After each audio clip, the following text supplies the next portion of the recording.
there is a bright side and a dark side to the moral of The Wizard of Oz. The bright side is learning that everything you need is already inside of you. Dorothy, Scarecrow, Tin Man, and the Lion were all in search of qualities they already had, and the journey revealed that it was already inside of them. But the dark side, at least to me anyway, is in this particular scene. You've always had the power to go back to Kansas. I have. Then why didn't you tell her before? Because she wouldn't have believed me.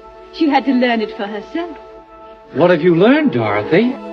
If I ever go looking for my heart's desire again, I won't look any further than my own backyard. Dorothy was a dreamer who longed to see somewhere over the rainbow, a world that was bigger and more exciting than the farm. And Oz was the embodiment of that fantasy. But in the end, the fantasy is shattered and she returns home and says this famous line. And I'm not going to leave here ever, ever again, because I love you all. And, oh, Auntie Em, there's no place like home. In a way, I feel like it's almost a setback for Dorothy, because now at this young age, she has just accepted the fact that the farm is where she will forever stay. And she no longer has that desire that she had at the beginning of the film. But I also love thinking about the metaphor that Oz represents childhood and Kansas represents adulthood. Her return to Kansas represents the end of a childhood fantasy, and she comes to the